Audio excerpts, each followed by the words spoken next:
Charlie சாப்ளினோட career முடிஞ்சு இனிமேல் அவர் retire தான் ஆகுன்னு சொல்லிட்டு இருக்கும்போது தி கிரேட் டிக்டேட்டர் படம் மூலமாக செம கம்பேக் கொடுத்தாரு சாப்ளின். 1928 ரிலீஸ் ஆன தி லைட்ஸ் ஆஃப் நியூயார்க்குங்கிற திரைப்படம் தான் உலகின் முதல் முழுநீள வசன படம். அதுக்கு முன்னால் வரைக்கும் ஊமை படங்கள் தான் எடுத்துகிட்டு இருந்தாங்க. இந்த படத்தினுடைய சக்ஸஸ்க்கு அப்புறமா நிறையா படங்கள் டைலாக்ஸ் பேஸ் பண்ணி எடுக்க ஆரம்பித்தாங்க. அந்த சமயம் சாப்ளினும் இந்த மாதிரி படங்கள் எடுக்கணும்னு சொல்லி ஆசைப்பட்டாங்க ஃபேன்ஸ்.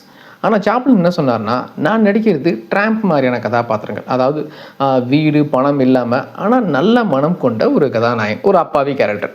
ஸோ இந்த மாதிரி கதாபாத்திரத்துக்கு டைலாக் பேசினா நல்லா இருக்காதுன்னு சொன்னார். அது மட்டும் இல்லை, சாப்ளினை பொறுத்த வரைக்கும் வசனம் இல்லாத படங்கள் தான் ஒரிஜினல் சினிமா. டைலாக்ஸ் அப்கிரேட் ஆயிடுச்சு, அதில் எமோஷன்ஸை சரியாக சொல்ல முடியாதுன்னு ஃபீல் பண்ணார் சாப்ளின். 1931 ரிலீஸ் ஆன சிட்டி லைட்ஸ் படம். சாப்ளின் அவருடைய ஸ்டைலில் டைலாக்கே இல்லாமல் தான் படம் எடுத்தார்.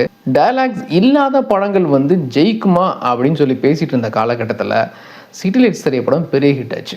இந்த படத்துக்கு அடுத்தபடியாக 1936 மாடர்ன் டைம்ஸ் அப்படிங்கிற படத்தை ரிலீஸ் பண்ணார். இந்த படத்தில் அவரோட சொந்த குரலில் ஒரு பாட்டு பாடியிருப்பார்.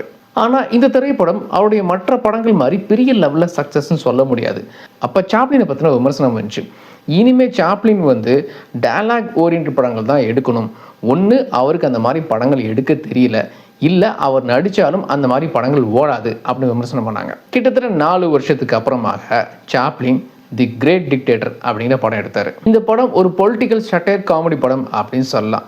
ஹிட்லரை ட்ரால் பண்ணி இந்த படத்தை எடுத்திருப்பாரு. உலகத்தில் நடக்கிற போர்கள் பற்றியும் அது ஏற்படுத்துகிற தாக்கம் பற்றியும் இந்த படத்தில் பேசியிருப்பார். இந்த படத்தில் 2 கேரக்டர் பண்ணார்.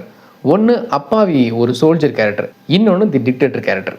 இந்த படம் முழுநீள பேசும் படமாக இருந்தாலும் படத்தோட கிளைமேக்ஸில் கிட்டத்தட்ட 5 நிமிஷம் சாப்ளின் பேசுகிற வசனங்கள் உலகத்தில் இருக்க எல்லா சினிமா ரசிகர்களையும் திரும்பி பார்க்க வச்சது.